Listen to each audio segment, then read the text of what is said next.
Africa and Central Asia will come to order. Obviously, I'm not Joe Wilson.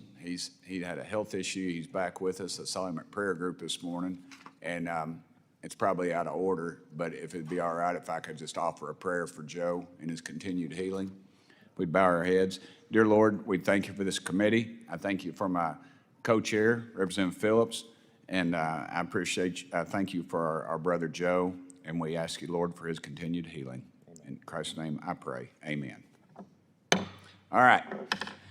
The purpose of this hearing is to examine the unprecedented development of open, direct conflict between Iran and Israel and other regional changes as we approach the first anniversary of Hamas's October 7th brutal attack on Israel. I now recognize myself for an opening statement, but I would like to remind my friends in the audience that disruption of the committee proceedings is against the law. Holding up signs or making verbal outbursts during the proceedings is disruptive, and it will not be tolerated. Any disruptions will result in a suspension of the proceedings until the Capitol Police can restore order. All righty, and now here's my opening statement. Again, I'm not as polished as Joe is, but I'll limp through it. First, I want to wish, as I stated earlier, speedy recovery to our dear friend, Chairman Joe Wilson. And we all know he had a health episode last week. I think we say health episode because we don't want to discuss what it was, but by saying that, everybody says, what the heck happened to Joe? And then we talk more about it. So, but I saw him this morning. He is on the mend. We all wish him well and hope that he can be back here soon, since he is a leader on many important issues, including the need to deter Iran and its proxies in the Middle East. I want to thank our witnesses for being here today as we examine the Middle East 1 year after Hamas's devastating October 7th attack and assess the damage and instability caused by Iran and its terrorist proxies. On October 7th, Iran-backed Hamas terrorists murdered 1,200 innocent people and took 250 hostages, including American citizens. We cannot discuss the Middle East today without acknowledging this unprovoked evil massacre by Hamas. We need to remember the absolute cruelty which Hamas terrorists crossed the border into Israel, attacked innocent families, sexually assaulted people, burned them alive, and took young children hostage. Acknowledging this kind of evil is key to understanding why Israel had to undertake an operation in Gaza to rescue the hostage and eliminate the threat posed by Hamas. For decades, Iran has been arming and enabling terrorist proxies throughout the Middle East. It has provided them with the weapons, training, and financing to attack the United States, Israel, and our partners. Since October 7th, we have seen these proxies unleashed. Hezbollah is launching nearly daily attacks on Israel.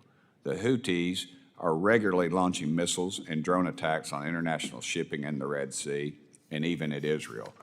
Iran-backed militias in Iraq and Syria have launched over 170 attacks on American service members who are stationed in the Middle East to ensure the defeat of ISIS. And for the first time, Iran launched a direct massive missile and drone attack on Israel and is threatening to attack Israel again. Iran is not deterred. Hezbollah is not deterred. The Houthis are not deterred.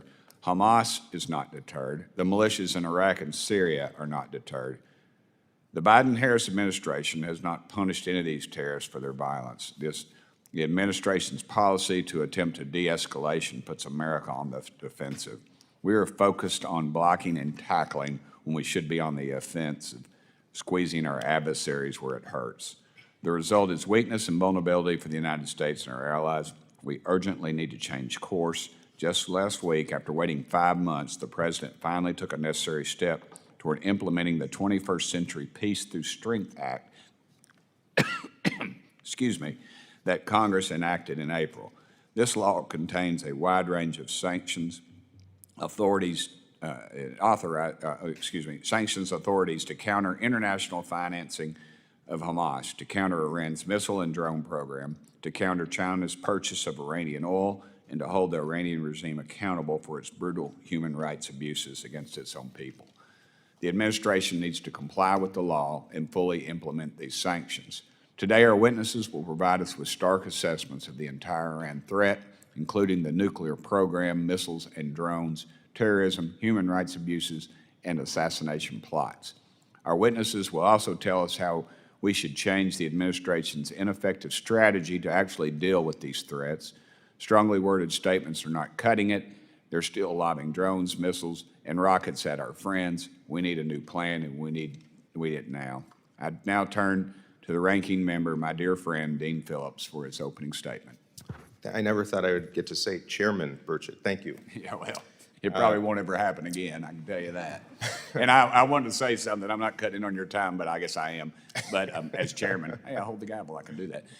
Apparently, I had the wrong meeting room, so I went down and greeted the witnesses in another thing, and I'm sure they're all sitting there going, hey, you're not my chairman. Tim Burchett just came by and said he was my chairman. So anyway, and I didn't get to say hey to y'all, so hey, so here I am. Anyway, Dean, sorry, brother. Thank you, Mr. Chairman. I'll ask for another minute at the end of my remarks. You got it. Greetings, especially to our witnesses, to my colleagues, to the wonderful staff that populate both sides of this committee aisle, and to those of you in attendance, staff members and people passionate about peace who might see this issue slightly differently, but I know that ultimately we are all aligned.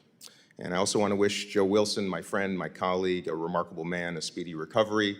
I can assure you that even after a health episode, the man can run circles around most of us, and we are thinking of him.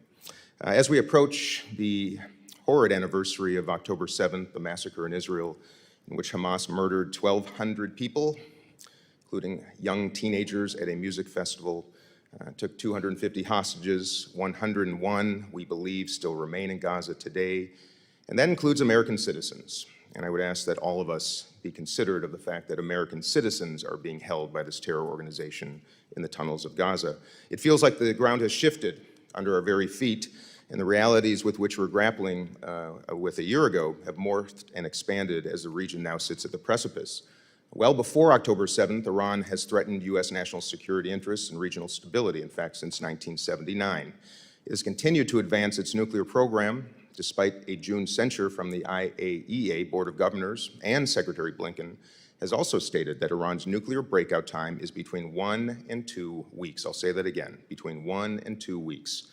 And while the election of President Pezeshkian provides an interesting opportunity to explore a diplomatic path forward with Iran, they are a nuclear threshold state, and allowing that is unacceptable. Iran has also increased cooperation with Russia on issues ranging from avoiding economic sanctions, obstructing accountability at the United Nations, and advancing military technology and weapons. Just last week, Secretary Blinken confirmed that Iran has indeed transferred ballistic missiles to Russia for use in its illegal and unjust war in Ukraine. This is an axis of evil. The burgeoning relationship is deeply concerning, and I look forward to hearing from our witnesses about how the administration and Congress can best work together in a bipartisan fashion to ensure that our approach to Iran is coordinated to advance our strategic goals. The threat of Iran's so-called shadow war has come out into the open since its unprecedented direct attack on Israel on April 14th of this year, even as it continues to establish and enable proxies to attack U.S. personnel and Israel by air, land, and sea. Over the past year, we've witnessed the Houthis, the Iranian-backed terrorist organization in Yemen, attack military and commercial vessels in the Red Sea almost 200 times, threatening international trade and freedom of navigation. Hezbollah, too, has chosen to join the fray with an estimated 120 to 200,000 missiles and rockets in its arsenal to attack Israel and Israeli civilians. Hundreds of thousands of civilians on both sides of the Israel-Lebanon border have been displaced and cannot return home, cannot attend school, cannot live because of the continued violence. The United States is working diligently to de-escalate tension, reinforce Lebanon's sovereignty, and maintain strong support for the LAF, the Lebanese Armed Forces, which are a critical component to full implementation of UN Security Council Resolution 1701. As these fronts continue to develop, another is emerging. Militants in the West Bank are linking up with Iran for weapons and funding in ways that we have not seen before. This is worrisome and threatens stability and security in the entire region. But these militants are not the only threats to stability and security. Leaders within the current Israeli coalition are withholding tax dollars due to the Palestinian Authority, delegitimizing its leadership, and emboldening extremist Israeli settlers attacking Palestinian civilians. Equally unacceptable. I'm pleased that the Biden administration issued an executive order which authorizes sanctions against any foreign person responsible for actions that threaten the peace, security, or stability in the West Bank. And it is my hope and expectation that current sanctions are only the beginning of more serious measures to be taken against any of those who seek to escalate fear and violence against human beings in the area. President Biden, along with our Egyptian and Qatari partners, have been working diligently to bridge the remaining gaps and bring an immediate ceasefire in Gaza that would see the release of all remaining hostages and a surge of humanitarian assistance to Palestinian civilians. The third stage of the proposed plan is to begin major Gaza reconstruction. President Biden has rightfully stated that Hamas cannot and will not be able to govern Gaza following a ceasefire. But that creates more questions. What would a governing authority look like? Who would be responsible for security? The answers to those questions require leaders across the region, including Israel, in particular Prime Minister Netanyahu, to set aside personal gain and act in the best interest of Israelis, Palestinians, and human beings around the world. Put plainly, without a ceasefire, without tangible steps towards a two-state solution, Israel loses and Iran wins. Today I've laid out the serious threat that Iran and its proxies pose to the United States and Israel. But I also believe that the best way to counter Iran's malign behavior to fundamentally undermine its destructive mission is for Israel to deepen its cooperation with like-minded countries in the region, to normalize with Saudi Arabia, and to live side by side in peace and security with its Palestinian brothers and sisters. When I started my remarks, I said the Middle East was on the precipice. But the precipice of what? The Biden administration has successfully avoided a regional escalation since Hamas's attack on October 7th, but time is running out. The region could easily devolve into chaos with Israel and the U.S. facing down adversaries on multiple fronts, or its leaders could choose a different path, a path that would leave Israel and the wider region in peace, in security, and stability. I hope and I indeed pray for the sake of Israel and for the region and for Palestinians that we choose partnership, that we choose hope, and that we choose peace. Lastly, I want to note that we have uncovered Iran's intention and success in manipulating and influencing our elections. It is appalling, it's reprehensible, and we must, and I know we will, work in a bipartisan fashion to counter these threats to democracy both here and around the world. With that, I yield back the balance of my time that I no longer have. Thank you to Ranking Member Phillips, my co-chair, I guess. It'll be all right. Oh, you just gave me a promotion. Yeah, I did. I don't care. You don't get any more pay. We're also pleased to have our distinguished witnesses with us today, the Honorable Elliott Abrams. Thank you, brother. Former Deputy Assistant to the President, National Security Advisor. We also have Miss Kirsten Fontenrose. Did I get that right, ma'am? All right. You know, you got a doppelganger back in Knoxville, Tennessee. There's a lady I know. I went to school with her, and if you ever get in trouble, you say, oh, it wasn't me. It was Tim Burchett's friend back in Knoxville, Tennessee that did it. And you look very much like her. And I looked up and I thought, dadgum, what's she doing here? But obviously it's not her. And then you are the former Senior Director for the Gulf at the National Security Council. Did I get that right? All right. And now I'm going to massacre this poor lady's name. We welcome Miss Carrie Filipetti. I get it? Wow. Well, I'm Burchett. Nobody's ever gotten it right. So, This should be easy. Yeah. This should be easy. Yeah, she's, wait, hang on. Let Jesse rob this train. Hang on. Executive Director of the Vandenberg Coalition. Finally, we have Mr. Jonathan Lord. I got that one right. Good job. All right. Thanks, brother. Give me some. Senior Fellow and Director for Middle East Security with the Center for a New American Security. I want to thank you all for being here today. Your full statements will be made part of the record, and I'll ask you to keep your spoken remarks to 5 minutes, which my friend Dean Phillips did not follow, obviously, in order to, to allow time for members' questions. And I now recognize the Honorable Elliott Abrams for his opening statement. Thank you, brother, for being here. Thank you, Mr. Chairman. Thanks for the invitation to testify today. The United States, Israel, and our allies face an increasingly complex terror network that allows Iran and its proxies to share expertise, coordinate activities, and collaborate on joint attacks. It has rightly been called Iran's proliferation of chaos. Iran's ability to disrupt peace and to help the countries most hostile to the U.S. does not end at the borders of the Middle East. As has been noted, just this month, the U.S. government informed us of Iran's shipment of hundreds of short-range ballistic missiles to Russia for use in attacking Ukraine. Those shipments are most significant for the Ukrainians they will kill, but they should be a clear message to us about the nature of the Iranian regime. And all these activities are being conducted by an Iranian regime without nuclear weapons. What would they be doing if they had a nuclear umbrella and felt they could be even bolder? But the Iranian nuclear program continues to expand, and quickly. Mr. Chairman, like you, I do not believe the U.S. and our allies have responded adequately to Iran's actions. Consider the Houthis. The Houthis' impact on international trade and commerce. The Houthi attacks have reduced ships going through, cargo going through the Suez Canal by about 75 or 80%.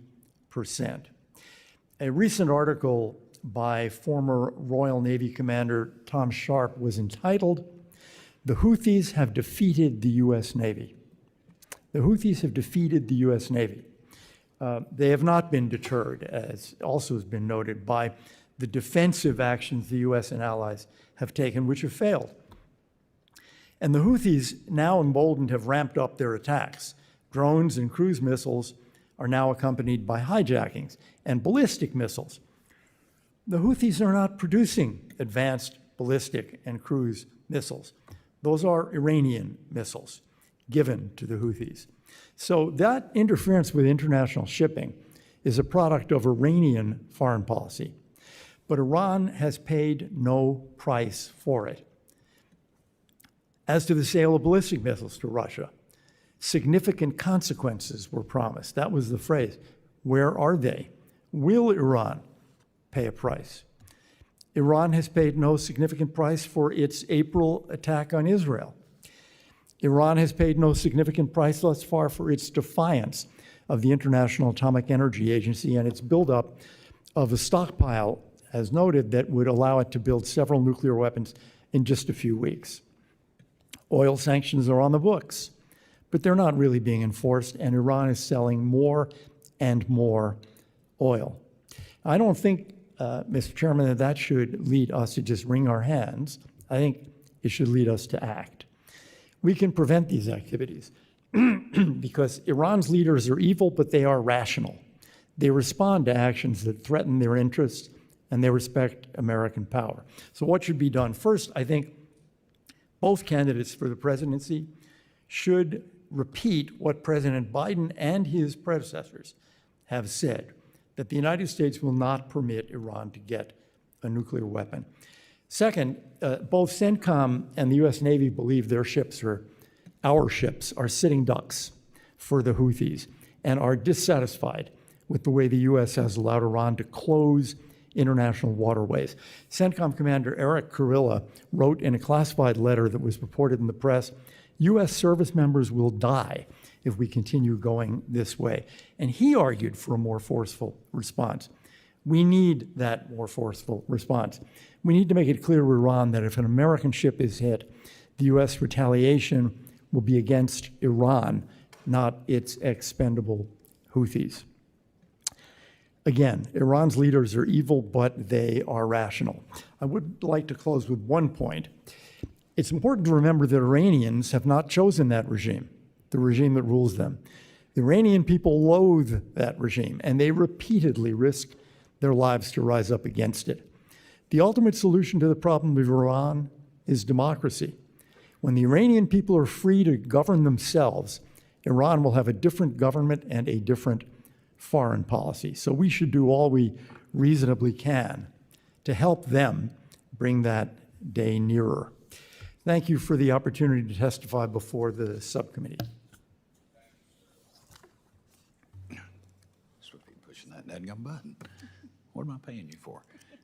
Thank you, Mr. Abrams. I now recognize Ms. Kirsten Fontenrose for her opening statement.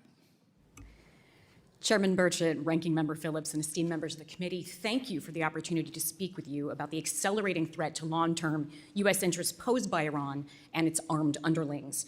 For over a decade, CENTCOM has consistently described Iran as the primary destabilizing force in the Middle East. 10 years ago, when Secretary Austin was CENTCOM commander, he cited Iran's proxy networks and its support for terrorism as major challenges. Since then, Iran has throttled up these programs with the explicit goal of eradicating U.S. influence in and access to the Middle East. Despite the headlines, the peril from Iran is not rooted in Gaza. If the conflict ends tomorrow, Iran's foreign policy will continue to demand policymaker attention. We will still be confronted by the IRGC and their cohorts in Iraq, Syria, Yemen, Lebanon, by a nuclear program holding us in a state of paralysis, by missiles that are approaching hypersonic and drones that are as fast as cruise missiles, by arms sales that directly threaten Ukraine, a crippling of global democracy, of commerce, cyber warfare threatening the democratic process, and information warfare targeting the social cohesion of our communities. The only domain in which we are not in a low-simmer war with Iran right now is space, and that is likely temporary. Iran launched 4 satellites this year. Cozy relations with China and Russia could bring access to troubling space tools. Because of growth in their missile and drone programs, accelerated by the lapse of UN sanctions and provisions in UNSCR 2231 in 2020 and 2023, Iran is now able to deliver lethal effects to every country in the Middle East. They have ramped up their capabilities in terms of small arms, long-range missiles, attack drones. Next year will unleash their nuclear program and its collaborative work with our adversaries if we do not trigger snapback. Should Iran cross the threshold of nuclear weaponization, the risk of deadly escalation in any exchange of missile fire between Iran and Israel will spike because of payload uncertainty. Barring intelligence to the contrary, any nuclear-capable missile fired from Iran would be assumed to carry a nuclear payload. To use an old-school Cold War term, the scenario is mutually assured destruction. In my written testimony, I offer thoughts on potential actions to address these accelerating risks, so let me briefly touch on 2. First, Congress can direct to draft an effort to draft a unified long-term strategy that will guide interagency planning beyond a single administration and inspire partners to get on board. In the absence of a strategy in the Gulf, of a strategy that will endure, let's say, for more than 3 years, partners like the UAE and Saudi Arabia, and perhaps soon Bahrain, are backed into positions of vulnerability, walking back policies that economically and informationally isolated Iran and its vassals in the region. Ask CENTCOM how much harder the lack of such a strategy has made their work on integrated air and missile defense. The region and Europe are clamoring for this. The US cannot operate around the world without building coalitions, and we can't build coalitions without a plan. Coalition members can be incentivized by including countries in programs just out of the gate, like the Comprehensive Security Integration and Prosperity Agreement with Bahrain, and the mill-to-mill and intel sharing benefits proposed in the Link and AI Accords Acts. Second, protecting freedom of navigation and global shipping lanes is a primary US national security objective as stated in our National Security Strategy and National Defense Strategy. It is quite literally the reason we have a Navy. And yet we are not authorizing our Navy to do it. The Houthis in Yemen are intransigent in political negotiations. They have learned from Iran that keeping the US in political talks, on the one hand, allows you to conduct acts of terrorism with full impunity on the other. To quote a senior Yemeni official in a conversation I had yesterday, there is an entire generation being mobilized and trained for holy wars. All 6 types of anti-ship ballistic missiles and 4 of the 6 types of cruise missiles used by the Houthis in attacking ships in the Red Sea are provided by Iran or fitted with Iranian guidance kits.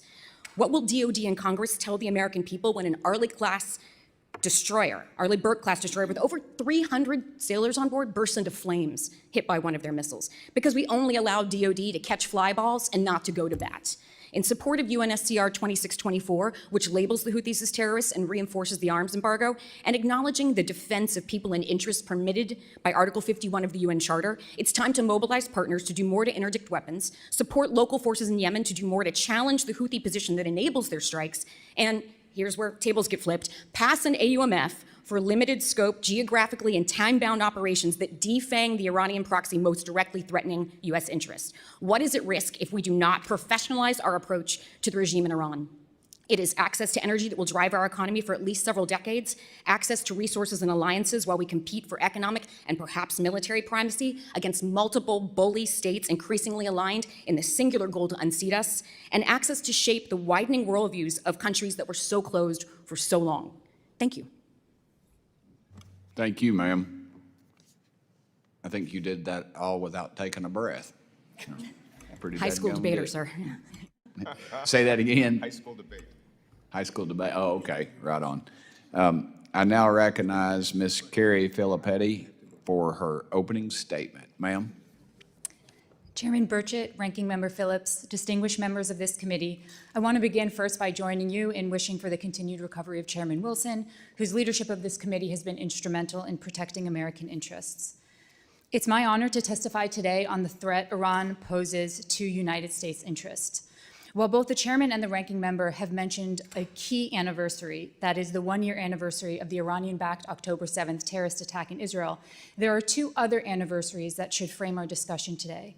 The first is the 2-year anniversary of the Iranian regime's murder of 22-year-old Mahsa Amini, as well as the 30-year anniversary of the Iranian-backed terrorist attack on a Jewish community center in Argentina that killed 85 people. Collectively, these 3 anniversaries demonstrate the reach of the Iranian threat, that of the regime itself against its own people, that of its proxies in the Middle East, and that of its proxies around the world. While my co-panelists have thus far done an exceptional job highlighting the regime's threat in the Middle East, I want to focus a little bit on a threat closer to home, that is, in Latin America and the Caribbean. Here, Iran is attempting to exploit both their growing presence in the region as well as an unprecedented border crisis to pose a direct threat to American security. The Iranian regime has long recognized the importance of gaining a foothold in our hemisphere from which to counter American influence and threaten American lives.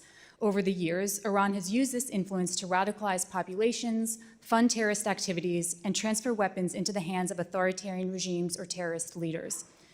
Iran pursues radicalization using a network of so-called cultural centers, embassies, and propaganda outlets. One key example is Al-Mustafa University, an Iranian-backed export agency for Islamist propaganda that is now in over 50 countries and which was sanctioned in 2020 for its active role in recruiting for the Iranian Revolutionary Guard Corps. Outside of these formal programs, Iranian terrorists disguised as diplomats are deployed around the region to recruit for terrorist activities, including Mohsen Rabbani, the supposed Iranian cultural attaché to Argentina, who recruited for Hezbollah's 1994 Jewish Community Center attack I mentioned before. Finally, Iran uses Hispan TV, its regime-run Spanish-language media arm, to spread anti-American propaganda across the 17 countries in which it now operates. Iran also seeks to undermine the United States through weapons transfers with authoritarian regimes. Regular flights between Tehran and Caracas have been suspected of carrying either terrorists or arms shipments between the two nations. For example, earlier this year, the United States completed the forfeiture of a plane formerly owned by US-sanctioned Mahan Air and piloted by an ex-commander of the IRGC. There's public speculation that the plane may have been bringing weapons to conducting terror attacks in the region on the anniversary of that Jewish community center bombing. As the Department of Justice noted in a recent House Homeland Security Committee hearing, it's clear the Iranians are determined to carry out attacks in the United States, and it is further clear that Iran sees Latin America and the Caribbean as key in that effort. Fortunately, Congress has recognized this threat. It is thanks to Congress that Iran's threat in the Western Hemisphere specifically was made public through the passage of the Countering Iran in the Western Hemisphere Act of 2012. It is thanks to Congress in imposing comprehensive sanctions in 2012 that Iran was forced to the negotiating table around its nuclear program.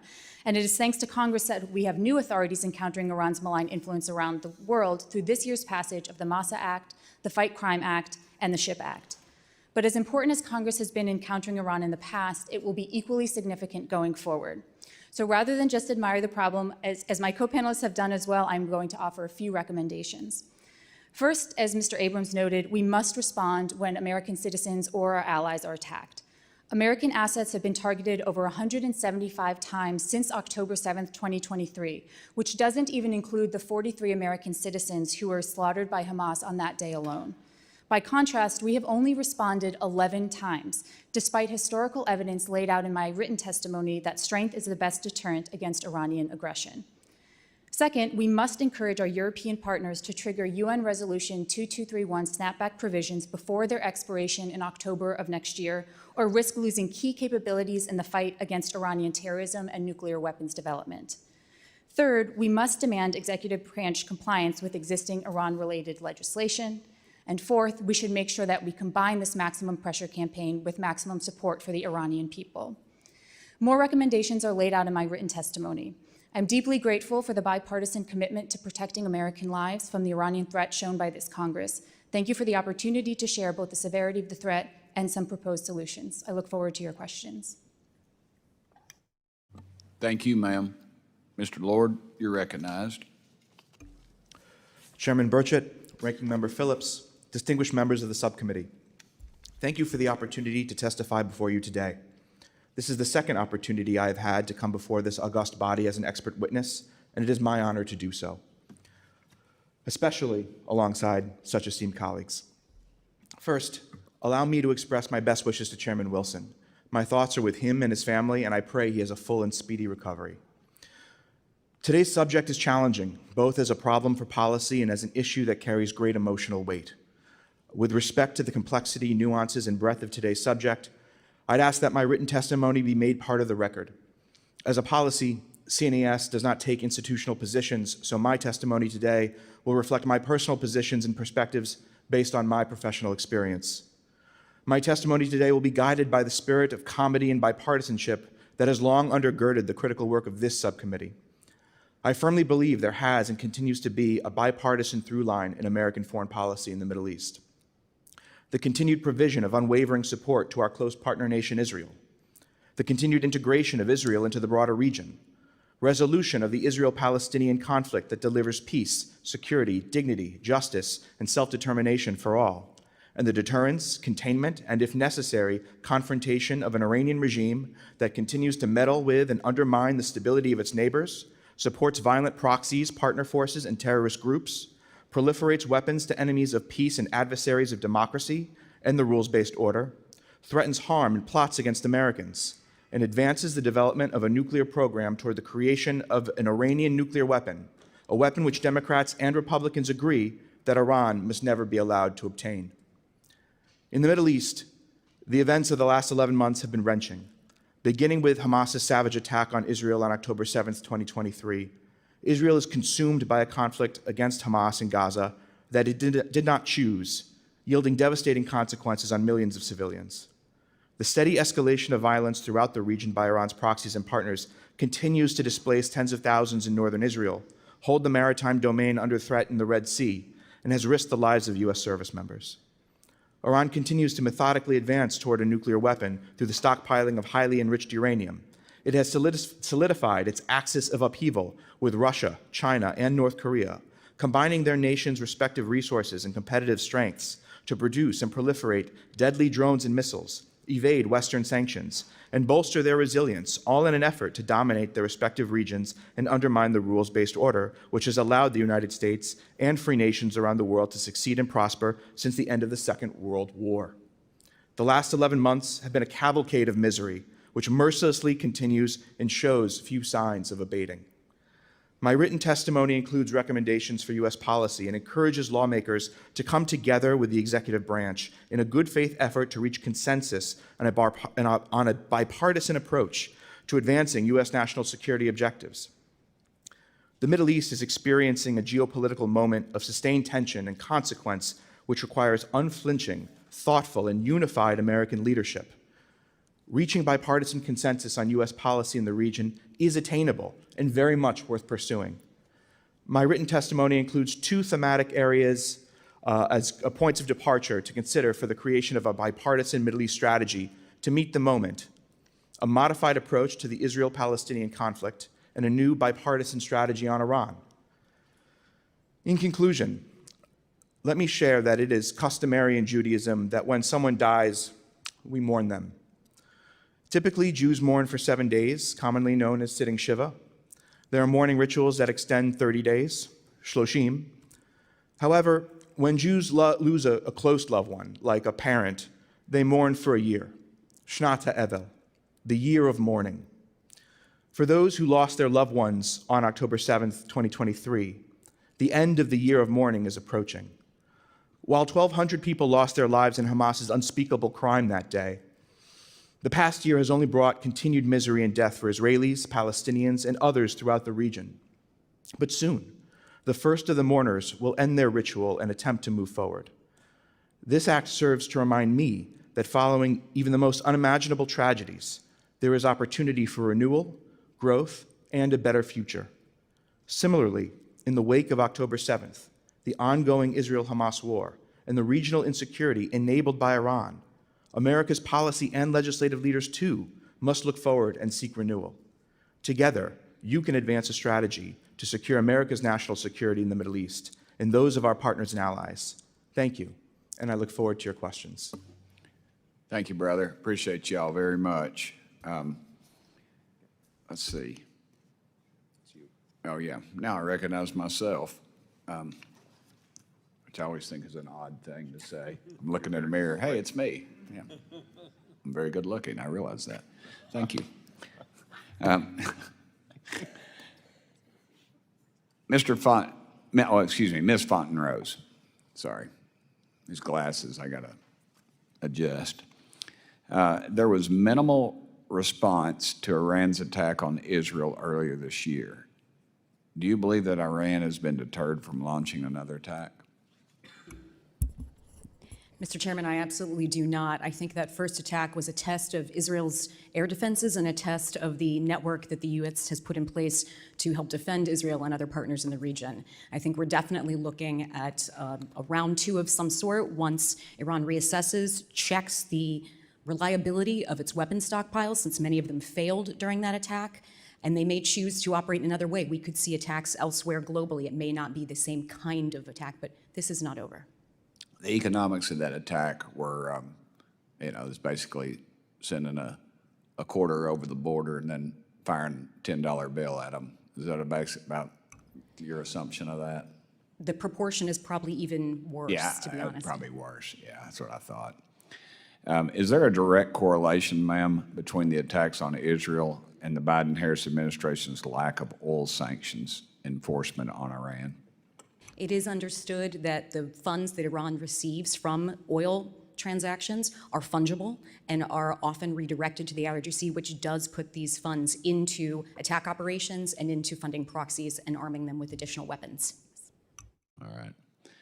Mr. Abrams, what role is Iran playing in arming the Houthis? It's fundamental, Mr. Chairman. They don't have the ability to create any kind of advanced weaponry, for example, ballistic missiles. So it's not true that they could do nothing without Iranian help, but without Iranian money, training, know-how, and actual weaponry, the threat from the Houthis would be minimal. All right, they're just in those John boats running around chasing big boats, basically, with 22 rifles, and they've armed them with modern warfare. The Houthis have already attacked Israel, as you know. You think they'll try to do so again? Yes. The Israelis struck back at Hodeidah, the port, and there's at least some hope that that was a strong enough response to teach the Houthis a lesson. But I think in the passage of time, they'll do it. What concerns me also is they're attacking us, and we have not responded as sharply as the Israelis have. Okay. How should the U.S. change our policy, put an end to the threat that the Houthis pose? I'm not sure we can put an end to it in the sense of absolutely nothing else. But above all, I think this wouldn't be happening without Iran. We let the Iranians get away with this without paying a price. To me, that's critical. Iran has to pay a price. If a Houthi missile hits, as Kirsten Fontenrose said, hits an American destroyer and kills Americans, that's because the Iranians gave them that missile. I think we need to make it clear to the Iranians right now, if that ever happens, and we hope and pray it doesn't, the response will be against Iran. What would that look like? In your Well, opinion? you have a wide range, but if an American ship is hit, you can go from something like hitting, depending on how much damage is on buoys off the coast of Iran. You could hit an Iranian ship. You could hit an Iranian naval base. I mean, there's a wide spectrum, and I think we should be letting the Iranians know right now that will be the response. What threat do they pose in the next few years if we do not successfully put an end to their actions? They have the ability over the next few years to build a nuclear weapon. That presumably emboldens them. So with their network of proxies, it's a greater threat to Jordan, which right now they're trying to subvert. It's a greater threat to Israel through the West Bank. It's a greater threat to our allies in the Gulf. And it's a greater threat to the U.S. Navy and to international commerce. It's only going to grow as their oil revenue grows and they get bolder. Okay, thank you. I've got 20 seconds left, and I'm going to yield that time to my good friend Brad Sherman from California. Mr. Sherman? We all pray for the health of Joe Wilson, and glad to see he's back on the Hill.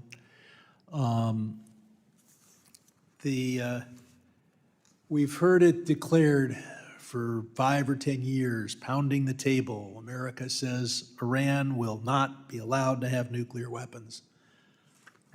Been around here almost as long as Mr. Abrams. And remember that over 100 times, America said with great determination, North Korea will not be allowed to have nuclear weapons. Solemn statements, even by a powerful country, are basically meaningless.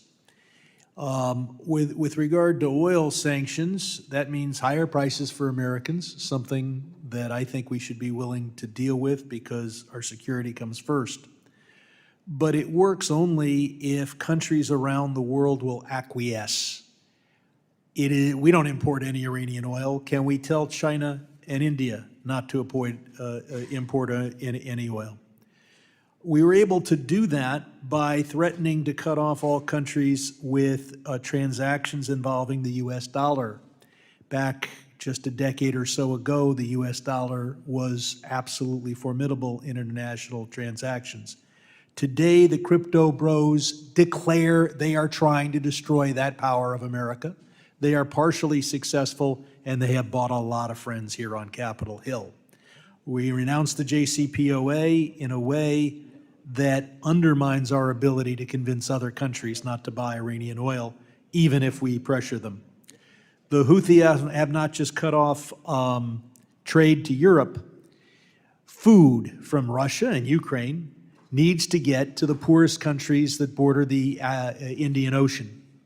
Many people are living on 2 meals a day instead of 3 because of what the Houthis have done.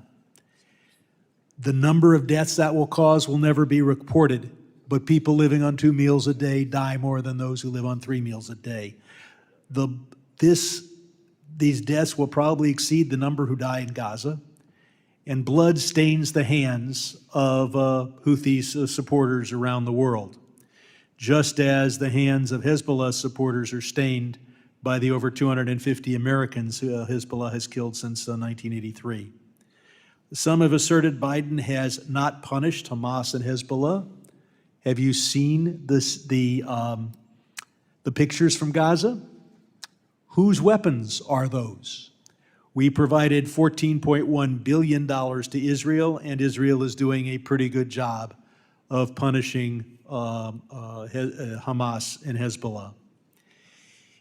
The best way not to have a nuclear Iran is not to have an Islamic Republic in Iran. We need to see democracy. Some of the witnesses have said that. The question is, how do we get there? I won't ask for a public question on this because it should be done secretly, but we should be funding every major dissident group everywhere inside and outside Iran that's dedicated to a democratic, non-nuclear Iran. The future of the world may depend upon it, and if we're spending money, we're not spending near enough. We need to provide free internet and use all of our technology to make sure that the great internet wall of China does not extend around Iran. But I want to shift to another issue, and that is, it said, well, what about the Saudi nuclear program? Ben Salman says he wants the same deal as Iran. Of course, he doesn't. He doesn't want American sanctions and hatred. He just wants the same nuclear program. Now, just because the Saudis are not Shiites does not make them Zionists, but what really concerns me is all the great hardware that we shipped to the Shah was soon in the hands of the Islamic Republic. Mr. Abrams, is Saudi Arabia becoming a nuclear power in the interests of the United States? Saudi Arabia becoming a nuclear weapon state Weapon state, yes. certainly not in the interests of the United States. developing a nuclear energy program under a 123 agreement that does not permit enrichment, I think, would be in the interest of the United And they States. should simply follow the same agreement that the UAE entered into with us. They are here lobbying for less control. Why would they want that? Is there any benefit other than the chance to become a nuclear power that Saudi Arabia would get by watering down the 123 agreement model that we signed with the UAE?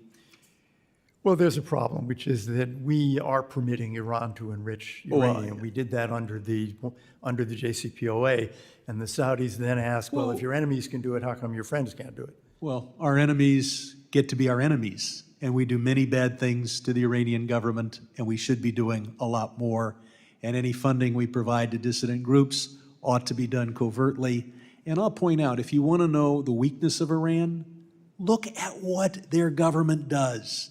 Killing dissidents in Europe, trying to kill them in the United States, killing their own people. They're worried. And that tells us their vulnerability. I yield back.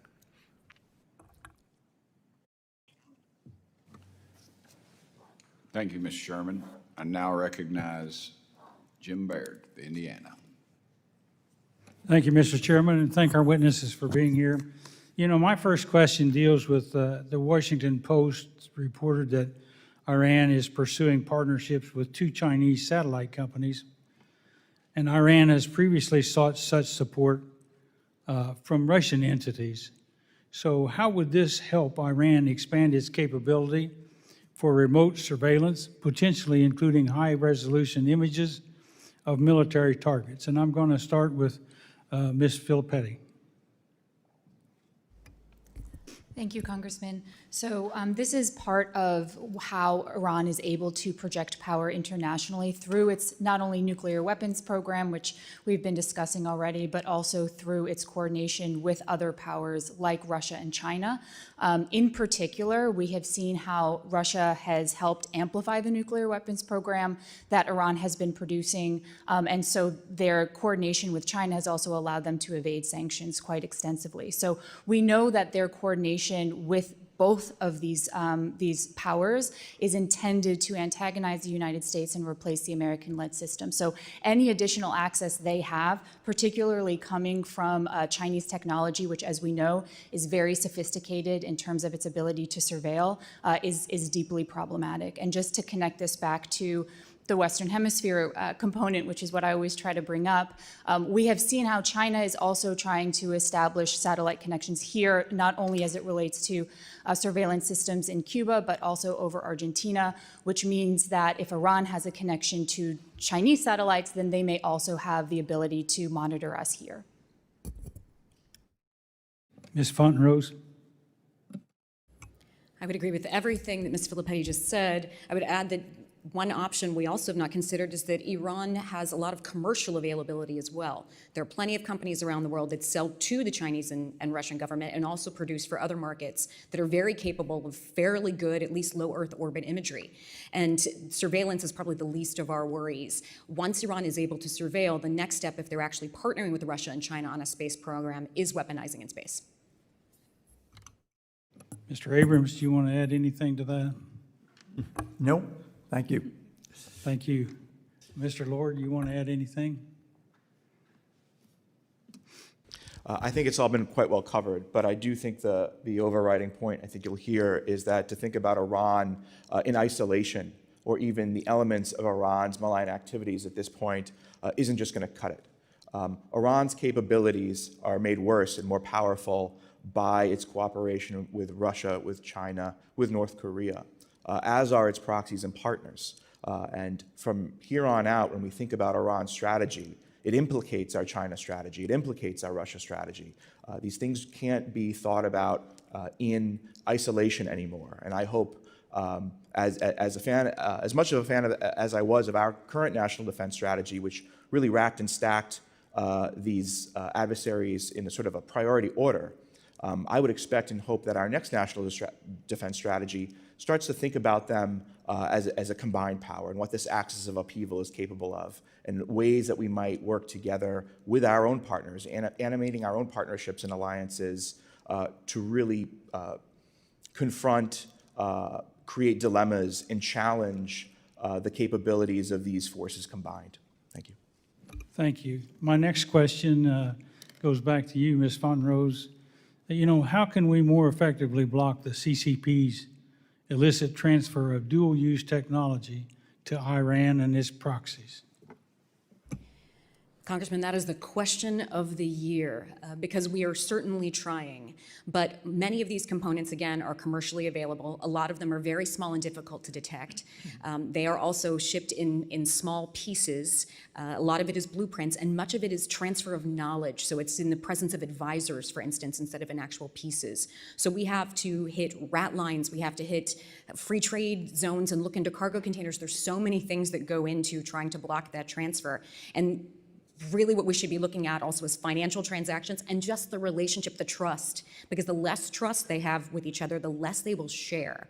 So there's also an information operations piece here. Thank all of you, and I would like to mention that Purdue University has developed a program for making chips, you know, this Chips and Science Act, and they have a program for undergraduates as well as graduates. So that's trying to onshore chip manufacturing. So I've got 3 seconds left, and I yield back. Thank you for your generosity, Representative Baird. Now I yield to my good friend Jerry Connolly from Virginia. Jerry. Thank you, Mr. Chairman, and welcome to our panel. Good to see you, my old friend, Mr. Abrams. Mr. Lord, Mr. Abrams, in his testimony, decried the fact that Iran is now close to developing or producing nuclear weapons. Is that correct? Yes. Was there any type of international agreement that would have stopped Iran from producing highly enriched uranium or the plutonium that could be used in such weapons? As I recall, Mr. Connolly, yes, there was. What was the name of that agreement? It was known as the Joint Comprehensive Plan of Action, or JCPOA. And were Russia and China party to that agreement? They were. And who led that agreement? Who initiated and helped write that agreement? The United States? Oh, it was our agreement. Yes, sir. And we had Russia and China, as well as Iran and Europe as Yes. members? Oh, Yes, sir. wow. As part of that deal, were there steps taken to ensure that Fordo, Natanz, and Iraq facilities pursued only low-level enriched uranium for civilian work, medical work, and industrial research? Yes, sir. And did that agreement require Iran, in fact, to ship out of country excess enriched uranium to a third party? Yes, sir. In fact, it did. And did that agreement require Iran to close down a plutonium production reactor? Yes. Did that agreement limit the number of centrifuges and the kinds of centrifuges that otherwise might be used to produce a nuclear weapon? Did that require Iran to agree to stipulation limiting those centrifuges? Mr. Connolly, yes, it did require them to agree. And did the IAE certify 8 times that, in fact, Iran was in compliance? Yes, I believe it did. And did the Trump administration agree with that certification not once but twice in 2017? To my recollection, yes, it did. Huh. So when we decry the fact that Iran is now days away, if it wants, to actually produce a nuclear weapon, it is instructive, is it not, to reflect on the fact that we actually had an agreement that was certified, working. And oh, by the way, I should ask one more question. Because again, Mr. Abrams complained that Iran is now defying IAEA inspections. Were there IAEA inspections when the JCPOA was in force? Yes, sir, there were. And they were unannounced? Correct. Uh-huh. So if we were to renounce that agreement unilaterally, it's a little much to expect IAEA inspections in Iran if the agreement is no longer in force. Wouldn't that be a fair statement?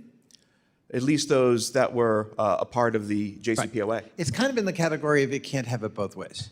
You can't complain that Iran's close to a nuclear weapons capacity, which I decry, and that's why I supported the JCPOA, because it was the only instrument at hand that actually would push back the nuclear weapons development program in Iran. Would you agree with that statement?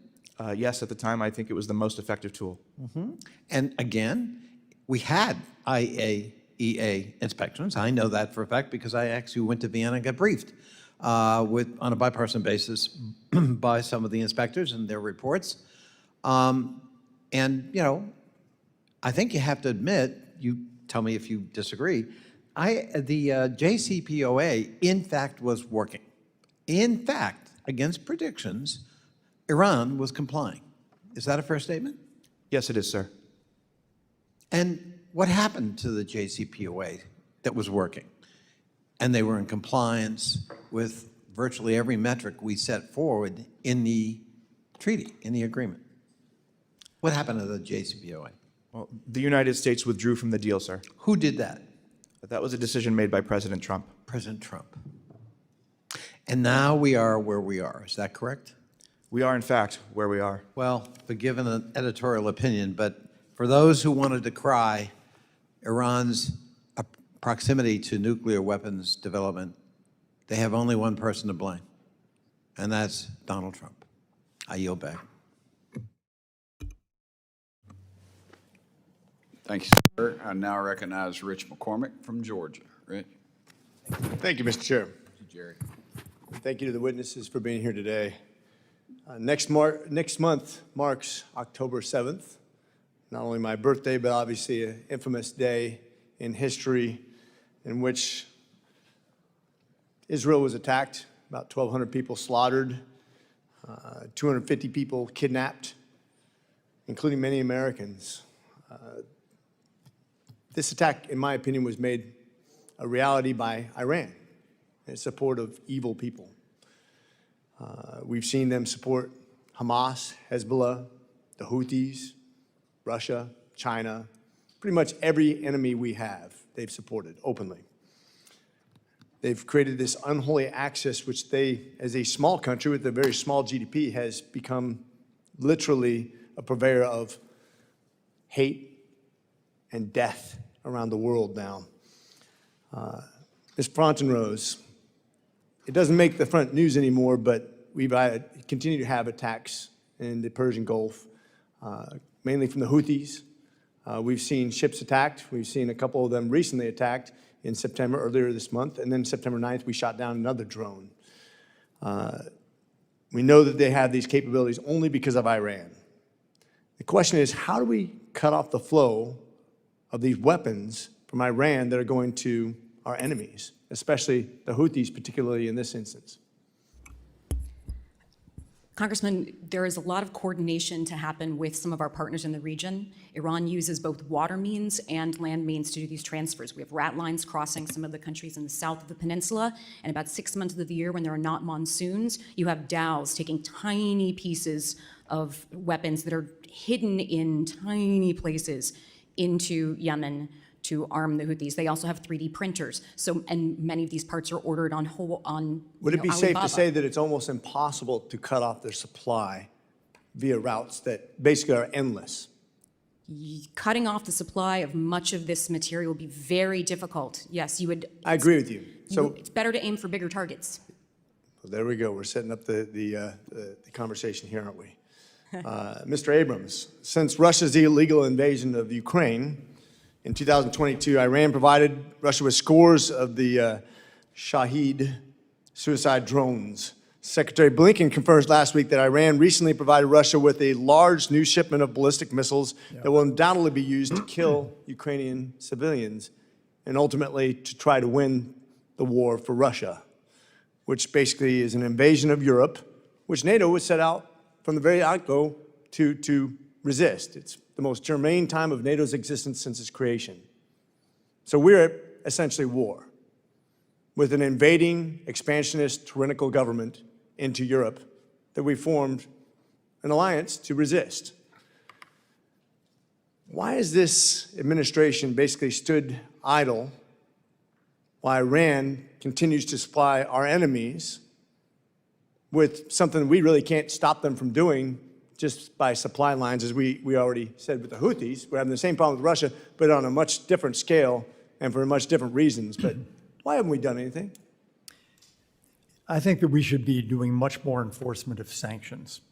The administration says we don't want confrontation and we don't want escalation.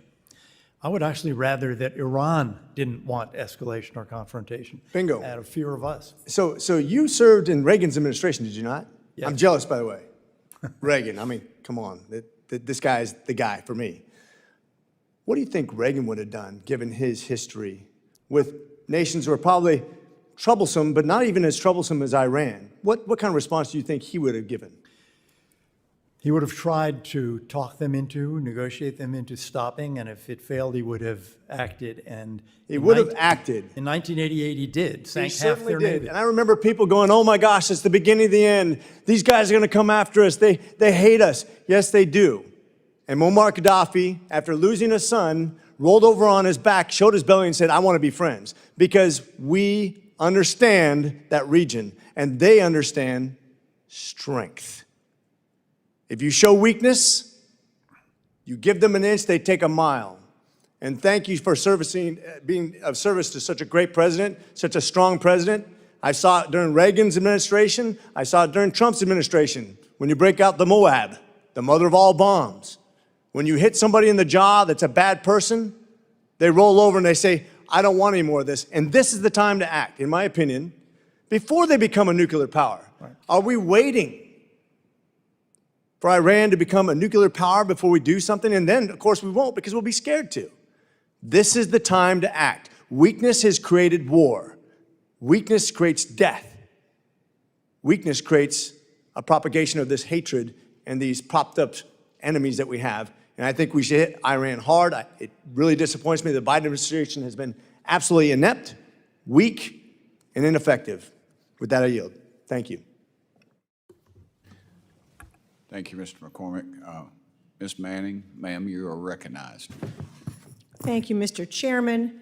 Thank you for bringing a slice of hee-haw to this hearing. It takes me back to my childhood. So, the threat posed by Iran has been clear for many years, as evident from all of your expert testimony. And we have made wide-ranging efforts to stop Iran's malign behavior. We've imposed sanctions. We've worked with our allies and entered into the JCPOA. As Mr. Connolly so deftly detailed, Donald Trump pulled us out of the JCPOA, and Iran is now closer than ever to becoming a nuclear power. We've asked our allies who remain in the JCPOA to trigger snapbacks. We've worked with Arab allies to create a regional alliance to stand together against Iran. We've moved Israel from European Command to CENTCOM, where they logically should be. And yet, Iran continues to wage its holy war against Israel, against the U.S., against the West, and against its own people. So, what should our short, medium, and long-term strategy be to defeat Iran's battle against Israel, against the U.S., against its own people? And I know this could be a 24-hour answer, so I'm going to try to ask each of you to give me a piece of that answer. Mr. Abrams, please address the nuclear issue, because I know you had a lot of questions. You disagreed with the JCPOA. I don't know whether you would agree that maybe we were better once we were in it, not getting out of it, but what should we be doing to address the nuclear issue? One of the most effective things we could do now, I think, is snap back. I think we should be asking, you mentioned it, the British, French, and Germans to do that. I think that if a new president asks them to do that, they may well be willing to do it. And that would have a real impact. So we should ask our allies to do what we are no longer really able to do because we got out of the deal. Correct. Anything else? Well, I'd like us to enforce the oil sanctions, because the more funding that regime has, the more harm they can do. And what should we be doing to address their non-nuclear malign behavior? Well, we've talked about the Houthis, and I think the U.S. Navy should have a much stronger response in keeping the sea lines of communication open. That's one instance, but should we have a grand strategy for addressing the non-nuclear malign behavior? Well, one piece of it, again, this could be 3 hours, but one piece of it, the ultimate solution is a democratic Iran with a different foreign policy. And we should be doing more to help the people of Iran in their struggle against that regime. Okay, I can't disagree with you, but I'm going to move to Ms. Filipetti on this one because you address the issue of what we should be doing to help the people. And I guess my question for you is, how should we address Iran's attempt to radicalize people around the globe to spread an anti-Western holy war? Thank you for the question. So this is one of the most significant threats that I think Iran poses. In addition to its nuclear threat is the disinformation and propaganda risk that it's posing, both outside the United States, as we see all across the world through, as I laid out, their propaganda outlets, but also inside the United States. So we are constantly seeing them use social media, use TikTok and other outlets in order to promote anti-American propaganda. So we need to figure out how to address the propaganda aspect of this in addition to the nuclear component of it. I would also say that this Congress passed some really important legislation that allows for more human rights related designations against the Iranian regime, like the Massa Act. And I have not seen that the executive branch has yet used those authorities, which I think are critical authorities. So ensuring executive branch compliance with the authorities that this Congress has rightly passed. So is enforce key. the laws that we've already passed and be more vigilant in enforcing that. Ms. Fontenrose, like you, I am deeply concerned by the Director of National Intelligence's finding that Tehran has sowed discord here in the U.S., particularly some of the anti-Israel protests that have taken place on college campuses. They have emerged as the leading source of disinformation and a top threat to the security of our elections. So what should we be doing to address that? What consequences should Iran face? First, we should do something here at home, which is inoculate our own population, make sure they're extremely aware that this is happening. And frankly, this ODNI report is perfect justification for something, as Jonathan mentioned, a bipartisan approach to this kind of conversation. This is something we simply cannot countenance as a country, this kind of meddling. And it's not only Iran, it's other actors as well. So there's really a larger strategy that needs to be looked at here. Okay, thank you. I wish I had 3 more hours to get your answers to these difficult questions, but my time has expired, and so I yield back. Thank you, Ms. Manning. Gabe Amo. How do you say your last name, Gabe? Amo. Amo. Yes. All right, brother, I got it. All right. Amo. Well, Mr. Chairman, I appreciate you regardless. Thank you so much to our witnesses for being here today. As we approach the 1-year anniversary of October 7th, I reiterate my call for an immediate and lasting ceasefire, one that releases the remaining hostages and surges humanitarian aid into Gaza. I also reaffirm my support for a long-term plan, one that ensures a lasting, peaceful 2-state solution and provides self-determination for both Israelis and Palestinians. An immediate ceasefire and comprehensive day-after plan are essential for containing the conflict and countering the threat of Iran and its proxies. Even before October 7th, though, it is clear that Iran has been a destabilizing force in the region, threatening our national security interests and preventing a lasting peace from taking hold. For decades, support for regional proxies has been central to Iranian foreign policy. It has funded armed groups and terrorist organizations, including Hamas in Gaza, Hezbollah in Lebanon, the Houthis in Yemen, and militias in Iraq and Syria. Iran has reveled in chaos as it seeks to expand influence by carrying out attacks on Israel and United States personnel in the region. The United States considers Iran the foremost state sponsor of terrorism for good reason.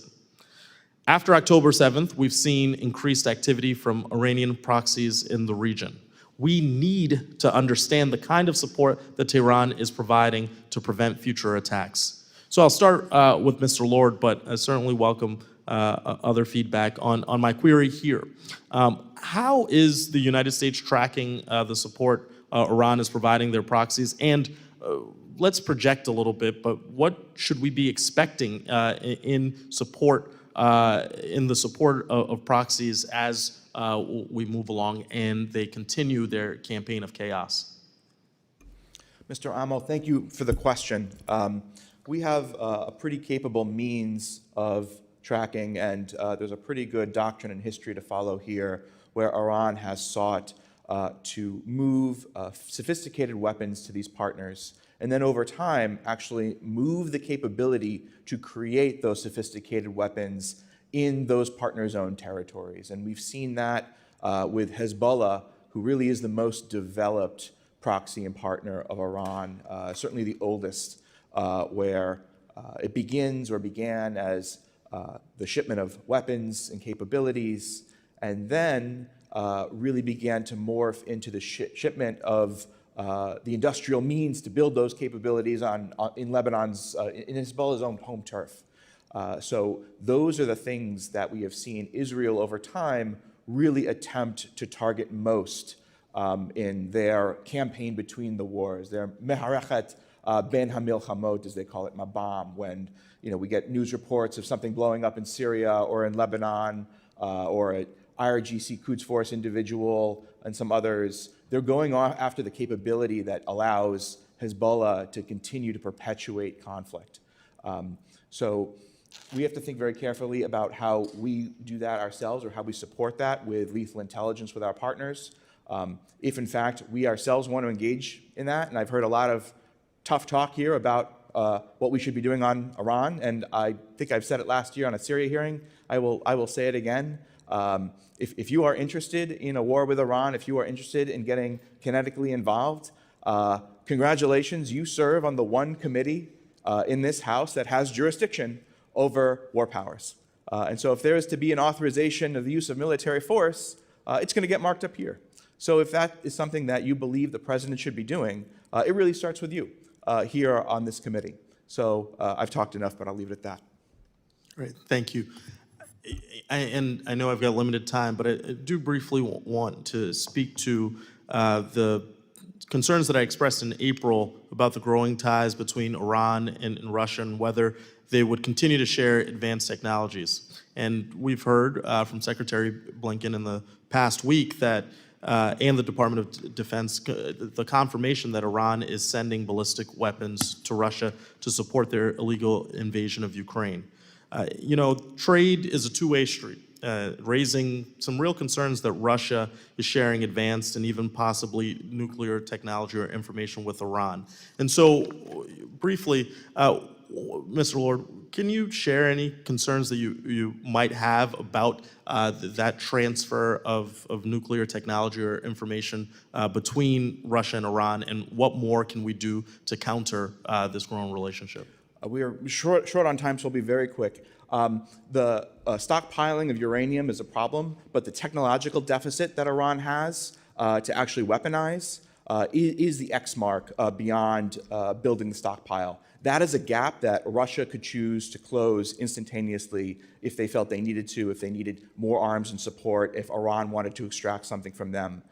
We need to think exactly about this problem and how we create dilemmas for Russia and Iran. And I'll just point to a piece of legislation that came out of the House. I believe it was written by Mr. Trone, sponsored in a bipartisan way by Mr. Scott. Mr. Schneider, I think, was a co-sponsor of this amendment for the NDAA that would actually make it easier for the administration to take weapons that were captured from Iran on the way to the Houthis and then use presidential drawdown authority to send them to our partners in Ukraine to fire back at Russians. And I think those are the types of things we need to be thinking about that this Congress could be helping to do. Unfortunately, that amendment did not make it past Rules Committee here in the House. It may be under consideration in the Senate version of the NDAA, but I would strongly encourage those types of means as a way to think creatively about how we can impose real dilemmas on this axis.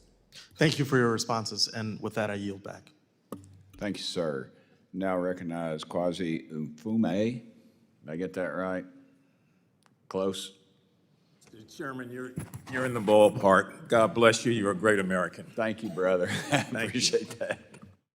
Thank you very much. My thanks also to our witnesses today. Mr. Abrams, it's good to see you from way, way, way back and not through the Wayback Machine, but in terms of working together on a lot of these issues. It was instructive to me when the chairman talked about how, in fact, far back we go on this issue as a Congress.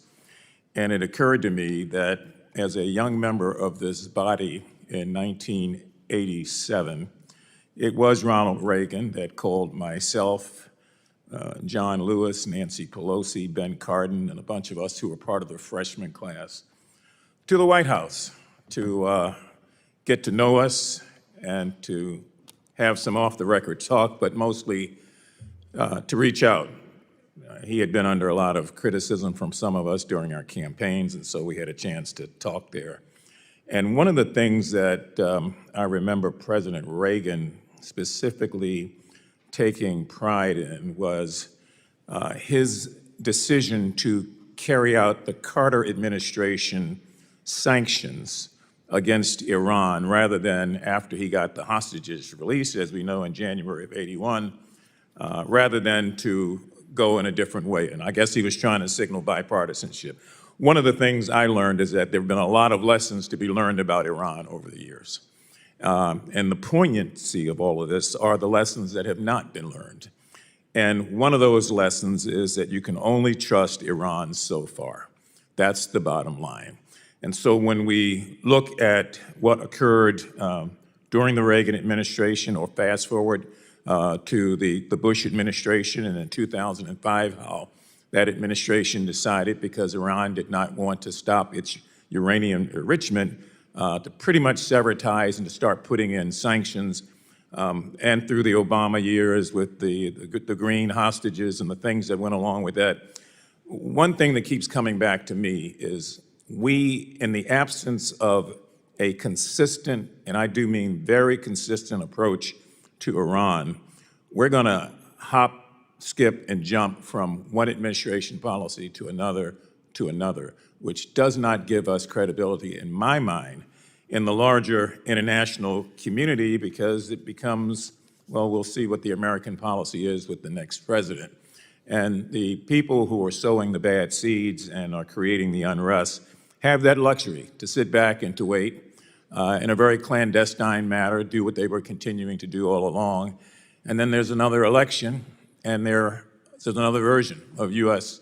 foreign policy. It just does not bring about the kind of change that we want. So I want to ask all of you a question about our allies in the region. I know we're sharing intelligence, but I don't know how that's taking place, and if the intelligence sharing is, in fact, something that can be quantified, where we see real results, because this is about our allies in the region and how Iran continues to sow its terror that affects all of us in the larger international community. So, Mr. Elliott, since I've known you the longest, I'm going to begin with you, and we can go down the line. If you would take a short 30-second period to respond, that would be good to everyone. Thanks, Mr. Mfume. We get a fair amount of intelligence on Iran from Israel, and we get intelligence on Iran also, and knowledge from allies outside, because they have something, many of them we don't. They have embassies in Iran. So we get from those embassies, from their ambassadors, much better sense of what's it like, what's going on in there, that we actually lack because we don't have an embassy. Thank you. Congressman, I interpreted your question slightly differently. I thought you were asking about how we share intelligence with our regional partners, so I'll address that just briefly. We do have very close intelligence sharing relationships with most of the Gulf countries, with Egypt, with Jordan. They do complain they don't get enough. We are doing some things right now to try to pass more. A lot of the issues are trust within them. We have to serve as a hub, because intelligence can't be shared, for instance, with a group of them, since they simply don't trust one another. But CENTCOM has done quite a bit through the Integrated Air and Missile Defense construct, or the regional construct they're building to share intelligence. And we've seen the proposed AI Accords Act that will do, have additional steps for intelligence sharing with countries in the region. Okay. I'm happy to pass to my co-panelist if he has anything to add. Good. You're very kind, Carrie. Thank you. Very little, but just to sort of hop on Kirsten's point, our intelligence sharing with partners has grown tremendously over the past few years. We almost feel a duty to share. The challenge is there is intra-Gulf tension, which reared its head, I think, in 2017, which we saw with the Qatar rift. But some of these partners trust Israel a lot more than they trust their neighbors for a whole host of reasons.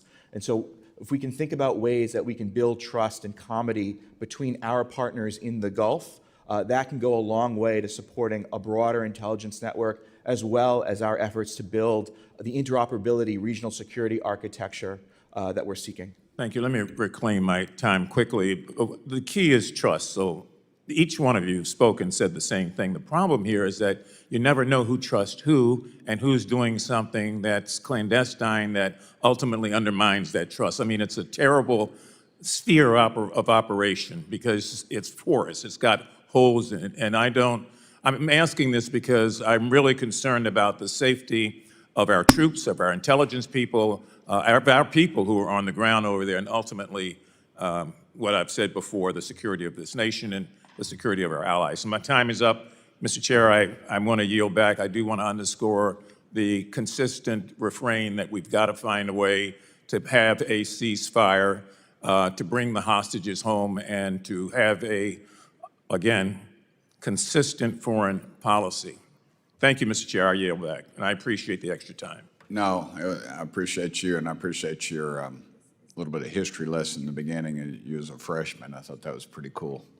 I actually visualized that as you were saying that. That was kind of cool. Long time ago. Yes, sir. Well, I guess I was a sophomore in high school, if that makes you feel any better. No, it doesn't. No, I'm sorry, sir, but you've always been extra kind to me, so I appreciate you very much. Thank you. Mr. Snyder, I believe, Brad, you're recognized. Thank you, brother. Thank you, Mr. Chairman, and I want to thank you and the ranking member, but also all the panelists for being here today. This has been very helpful and informative. I want to pick up on what, Mr. Lord, you said in your opening remarks. I appreciated them talking about the Jewish traditions of mourning, and our tradition is really centered around this idea of zachor, memory. And it's through that we keep generation to generation the spirit alive. We are coming on to the one-year anniversary of October 7th. Immediately after that is Yom Kippur, the holiest day in the Jewish year, where we remember all those who came before us that we have lost. But the high holidays, Rosh Hashanah and Yom Kippur, Sukkot, which was connected to the October 7th attacks, is also a time of renewal. And I appreciate your remarks about a vision for peace and security for Israelis, Palestinians, and everyone in the region. I think that's really what we're here talking about at its core. Is there a way, in the way I frame it, of breaking free from the gravity of the history of this region, so much of the history of this region, to create a path to peace, or are we stuck in a cycle of war? And at the core of that cycle of war is Iran, who with support of Hamas, Hezbollah, the Houthis, I can go down the list. They are the single largest sponsor of terror and the threat to peace, which is why we are here today. And October 7th, a year ago, was not an isolated incident. It was a pinnacle. The timing was also not by accident. Saudi Arabia and Israel were this close to normalizing relations, and who loses from that most? But it would be Iran and their aspirations for chaos within the region. Iran's role can't be overstated. Tehran has long funded, armed, and trained Hamas and the other terrorist organizations, enabling them to launch attacks on civilians and disrupt the hope for peace. We're currently facing a very real threat of a second front opening in the north against Hezbollah, between Israel and Hezbollah. Hezbollah has 150,000 or more rockets, many of which are precision-guided, poised to escalate. We saw this week Israel, in a clandestine attack, detonate the pagers of Hezbollah. Anyone who had one of these was connected to Hezbollah, was a member of a terrorist organization. Well, not everyone, because the ambassador from Iran to Lebanon also had one of these Hezbollah pagers. Why is Iran communicating in a terrorist communication chain with this? And there's tens of thousands, nearly 100,000 people in Israel on the north evacuated from their communities. I met with many of them yesterday. They can't go home because of the threat from Hezbollah. And until we relocate the Rod 1 fighters away from the border to the north of the Litani River, there's not going to be peace. And we can talk about Iran, and we touched on that, or not Iran, Yemen, and we touched on that. Yemen is a wild card in all of this because, yes, they are being armed and funded by Iran. They also overtook all of Yemen's government's weapons, and they aren't necessarily going to just listen to Iran. In all of these threats, we're left with the threat of a nuclear Iran. And I have questions. I'm looking at the time. I want to get to these questions. But we cannot allow Iran to have a nuclear weapon. We've been fighting this or working against this for now more than a generation. And Iran has kept marching forward. Ms. Filipetti, you talked about the anniversaries. It was Iran and Hezbollah who bombed the Marine barracks. It was Iran who bombed the Jewish Community Center in Argentina. I was there for the 30th anniversary. It is Iran that is expanding and building its nuclear stockpiles, but also working to develop all the other aspects to have a nuclear weapon, which threatens the region. And a war with Iran today is nothing compared to what a possible war with Iran would be if they have a nuclear weapon. We cannot allow that to happen. So we have to see a different path forward. And the Abraham Accords are a piece of that. We've talked about that, building on those opportunities.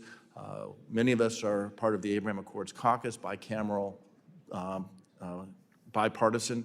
In fact, today we'll have a meeting with the ambassador from Saudi Arabia and a bipartisan group of members from the House to talk about that different vision. My broad question, and everyone's gone long, so I'm going to ask for some indulgence here. I'll start with you, Mr. Abrams. We talk about Iran can't have a nuclear weapon, but we are, for 25 years, we've been trying policies and different tactics. What can we do to make our policies more effective? You touched on some of those earlier. What do we need to do? How can we make Iran understand that the United States are deadly serious, that our allies are deadly serious, and we will take whatever actions necessary? Thank you. First, I think, as I said before, I think both presidential candidates should say this. Absolutely. And particularly, more important, whoever is elected should say it. And I think we should take the military moves that suggest to Iran that we are serious. For example, having the force structure there. Because I think if they think we're really serious, then they may not cross the threshold. Just go down the line. Sanctions only work if they are on the books and if they are enforced, so that's certainly a first start. We also have other tools available to us. You know, we don't have to be talking about airstrikes on Iran necessarily. We have lots of cyber tools. We can build human asset tools. There are ways to dismantle programs once they exist, or ways to prevent the acceleration of the program that perhaps won't cause mass casualties. Thank you, Congressman. I would only add, I agree with both of my co-panelists. I think a lot of this has to do with constraining the resources that Iran has in order to commit acts of terrorism. When you look at the threat again from the Western Hemisphere, we have seen many Iranian spies and terrorists who have attempted to plan for attacks on American soil from their position in Latin America. So that means we need to deny the Iranian regime the resources that it needs in order to fundraise for these attacks. That's why I think, in addition to the 2231 snapback that Mr. Abrams mentioned, it's also important to work with friendly jurisdictions to make sure that they are also sanctioning not only the IRGC, but also Hezbollah, Hamas, the Houthis, other terrorist entities. I also think that we need to look at shifting to a full terrorist designation for the Houthis, given the severity of their attacks on global shipping. Okay. And Mr. Lord, in 2 seconds, because I'm getting the hook here.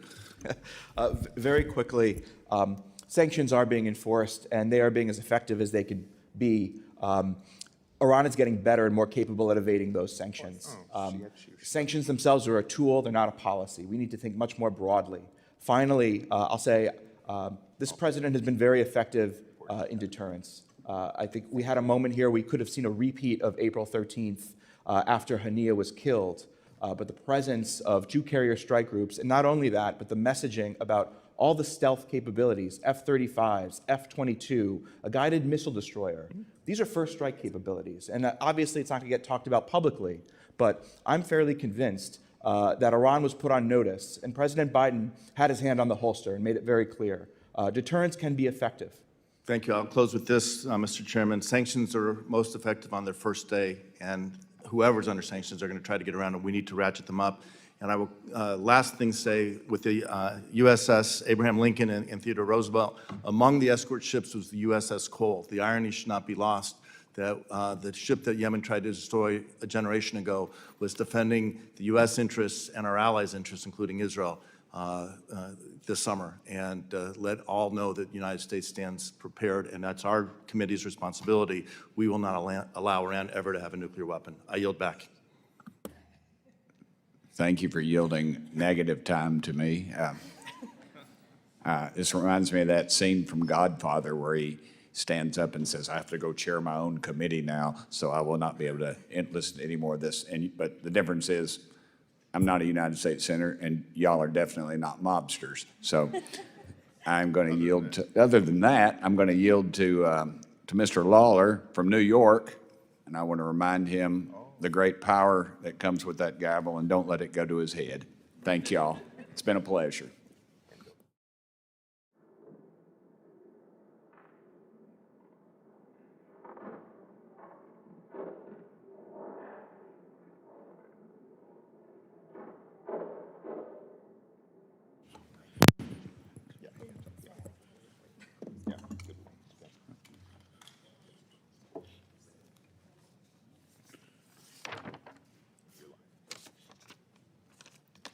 Thank you, Mr. Chairman, and I recognize myself for 5 minutes. As we've talked about repeatedly, the main way that Iran is funding their terror proxies has been through the illicit oil trade with China. And over the last 3.5 years under Kamala Harris and Joe Biden, the illicit oil trade has increased by over $100 billion. That is what is being used to fund Hamas, Hezbollah, the Houthis, and other terror networks in the region. And it's what's being used to fund Iran's nuclear program. I have fought to get 2 of my bills, the SHIP Act and the Iran-China Energy Sanctions Act, passed through this Congress and signed into law. Both of these bills were included in the supplemental aid package that passed months ago. Regrettably, the administration has failed to act. They have failed to uphold the law. And only a few days ago did the president finally task the Secretary of Treasury and State with these authorities. Secretary Yellen was here before our August recess, and I asked her specifically about the SHIP Act, and you would have thought I was speaking to her in a foreign language. She had no idea what I was talking about. So my question is, how is cutting off Iran's revenue stream from China, where China is purchasing 90% of Iran's petroleum, how do you see that impacting Iran's ability to fund terrorism in the Middle East? Mr. Abrams. It would be very important to do that. At the end of the Trump administration, Iran had reachable foreign currency assets of about $4 billion. And now it's something like 60 billion. I mean, they've made, as you said, over $100 billion. So denying them these resources, which, I mean, we know what they do with them, their own armed forces and these terror proxies, would have a real impact on the threats we face. Any other comments? Congressman, I would only add that during the Trump administration, one of the actions that was taken was specifically designating some of these Chinese companies, including Costco, which is a significant Chinese purchaser of Iranian origin crude. Those sort of sanctions were effective in deterring China from continuing to engage, which is how we got to the $4 billion number in foreign currency reserves. So additional sanctions that target those suppliers and those purchasers, I think, would be very beneficial to our counter-Iran policy.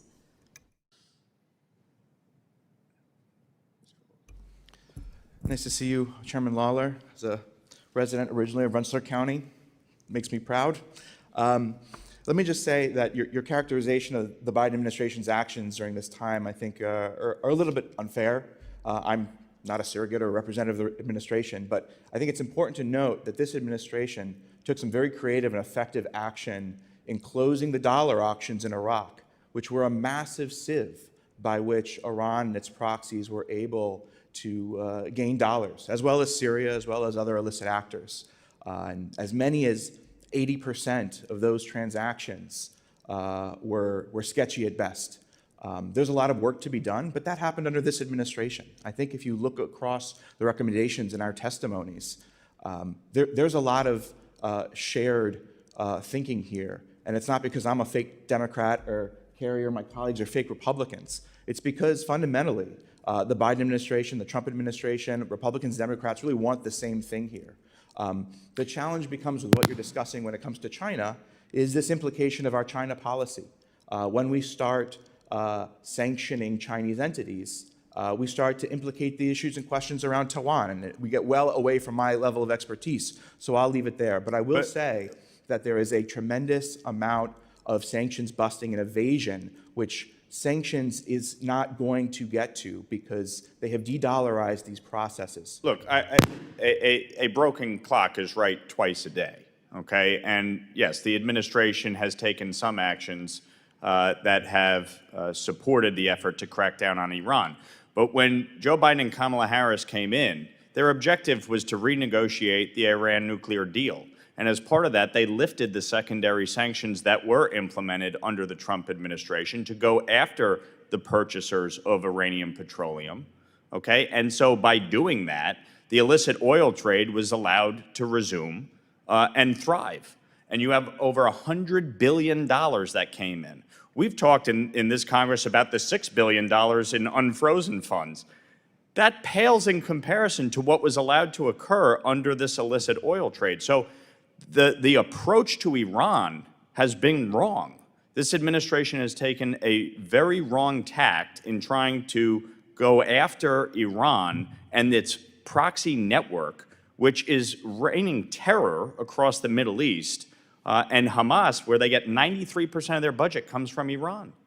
So these are fundamental problems that, frankly, this administration has failed miserably to address. And yes, if they take a right step, great, bravo. But they have taken many wrong steps that have created this climate we're dealing with. My time has expired. I now recognize for 5 minutes the gentleman from Minnesota, the ranking member, Dean Phillips. Thank you, Mr. Chairman. Let me just, in response to this last exchange, state my opinion, which is as long as the world relies on petroleum, there will be a flow of dollars to our adversaries. And it's clear that Iran will direct resources to our adversaries at expense to their own population. Their economy is in the worst condition it has been in probably during my lifetime. And I would simply pose that I don't think there is any sanctions regime that can effectively stop that flow. So I'd like to go down, dig a little bit deeper, and try to find solutions. But first, a question about the West Bank. I'm concerned about escalating violence. There have been, I think, 1,350 attacks by Israeli settlers on Palestinians, a reduced flow of resources to the PA, which is the only source of stability. So let me actually start with you, Mr. Abrams. Do you believe current Israeli policy, as it relates to security policy, economic policy, and otherwise in the West Bank, is accretive to stability and security and also to United States objectives? I think there's been a real effort, there is a real effort in the last year or two to introduce money and weapons to Jordan and the West Bank by Iran. Real effort to create violence and subversion in both places. And we've seen a diminution in the ability of the Palestinian Authority security forces to control the West Bank. I think the Israelis are actually reacting to that. Now, settler violence is something else. That's unlawful activity, and it should be prevented, and it should be punished whenever it occurs. But the background here is a big new Iranian effort in Jordan and the West Bank. But anything more, what about current Netanyahu policy towards the PA? Do you think this is helpful or not? I think the Palestinian Authority has, for certainly a decade now, proved itself to be corrupt and incompetent. And I don't think that Netanyahu policy, well, I mean, it does go back more than a decade, but is the problem here. I think the problem is the PA. Okay. And Mr. Lord, your perspective on my questions about current policy, settler violence, and also strategy towards the PA? Yeah, respectfully, I'll have to disagree a bit with Mr. Abrams on this one. Really, for about the last 20 years, Israel has been operating on a national security paradigm that assesses that this conflict is only manageable and not solvable, coming off of the failures of Camp David in 2000.